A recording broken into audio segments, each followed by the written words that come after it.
Anggota geng motor di Medan tusuk pencari nasi sisa hingga tewas. 3 anggota geng motor di kota Medan, Sumatera Utara, Sumut, ditangkap polisi karena tega menghabisi nyawa seorang pencari nasi sisa bernama David Martua Nainggolan, 26.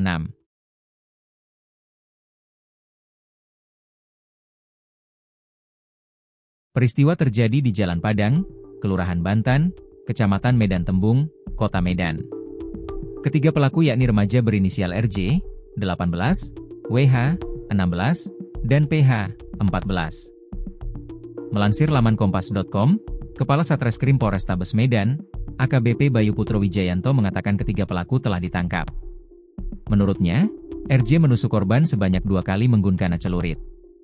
Peran RJ ini yang menusuk korban 2 kali pakai saja berupa celurit sepanjang 2 meter, jelas Bayu dalam konferensi pers di Polrestabes Medan, Sabtu, 25 Oktober 2025. 2 pelaku lainnya, WH dan PH, berperan menggertak korban dengan senjata tajam serta turut serta dalam tawuran. Bayu menjelaskan bahwa para pelaku tergabung dalam geng motor yang dikenal sebagai Tongkrongan Geroja Medan dan Kriminal Khusus Kecil. Kejadian tersebut berlangsung sekitar pukul 3 WIB ketika para pelaku, bersama 4 rekan lainnya, datang ke lokasi dengan tujuan tawuran melawan pemuda setempat di sekitar rel kereta api. Ketika pemuda setempat, Berry, melempar batu ke arah para pelaku, mereka pun mengejar Berry. Pada saat bersamaan, David yang sedang bergegas pergi dengan becak barangnya, dianggap sebagai teman Berry oleh para pelaku. Akibatnya, RJ membacok David di bagian perut sebelum melarikan diri. Jadi target mereka sebenarnya Berry tapi dia lari, ucap Bayu. Setelah menerima laporan dari keluarga korban, petugas melakukan penyelidikan dan menangkap WH serta PH pada Selasa, 14 Oktober 2025. WH ditangkap di Jalan Letda Sujono dan PH di Jalan Pertiwi. Sedangkan RJ diringkus pada hari Rabu di Tangerang, di rumah kakaknya, ungkap Bayu. Ketiga tersangka saat ini telah ditahan di Satreskrim Polrestabes Medan, sementara polisi masih memburu 4 pelaku lainnya. Kesaksian keluarga korban. Ana Sitorus, keluarga korban, menceritakan bahwa pada Senin subuh, seseorang menggedor-gedor rumahnya.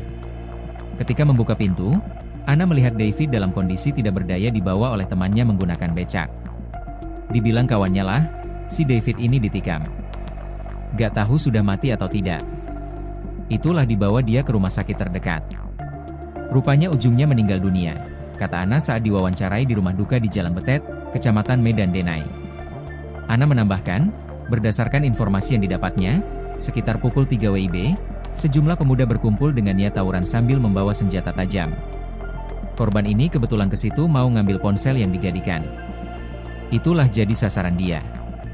Kena pukuli dan tikam. Itu ada CCTV-nya tadi, ungkapnya. Dia ini tidak ikut tawuran. Kebetulan nahas dia kena. Pagi-pagi biasanya dia kerjanya bantu mamanya, pakai becak, cari nasi sisa untuk peternak babi. Anak baik-baiklah, tutup Ana.